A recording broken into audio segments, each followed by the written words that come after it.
Hey there, home cooks! Today I'm going to show you how to make the best pumpkin pie ever.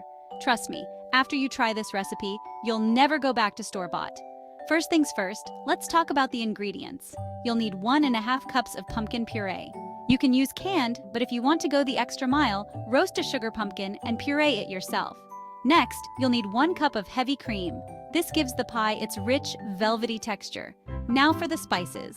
You'll need 1 teaspoon of ground cinnamon, half a teaspoon of ground ginger, and a 1/4 teaspoon each of ground cloves and nutmeg. Don't forget a pinch of salt to bring all the flavors together. And of course, you'll need 3/4 cup of packed brown sugar. This adds a deep, molasses-like sweetness.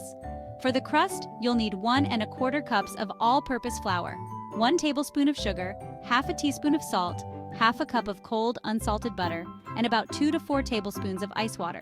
The key is to keep everything cold so the butter doesn't melt before baking. Alright, let's get started on the crust. In a large bowl, combine the flour, sugar, and salt. Cut in the cold butter using a pastry cutter or 2 knives until the mixture resembles coarse crumbs. Gradually add ice water, 1 tablespoon at a time, until the dough starts to come together. Shape it into a disc, wrap it in plastic wrap, and refrigerate it for at least an hour. While the dough is chilling, let's move on to the filling.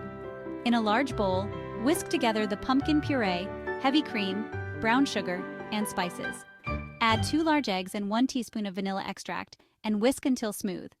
Once the dough is ready, roll it out on a lightly floured surface to fit a 9-inch pie dish. Carefully transfer the dough to the dish, trim the edges, and crimp them with your fingers or a fork. Pour the filling into the prepared crust. Preheat your oven to 375 degrees Fahrenheit. Place the pie dish on a baking sheet to catch any spills, and bake for about 50 to 60 minutes. You'll know it's done when the center is set but still slightly jiggly. If the crust starts to brown too quickly, cover it with a pie shield or some aluminum foil. Let the pie cool completely on a wire rack before slicing. This helps the filling set and makes it easier to cut. Serve with a dollop of whipped cream and enjoy. There you have it, folks, the best pumpkin pie ever made from scratch. Give it a try and let me know how it turns out in the comments. Happy baking!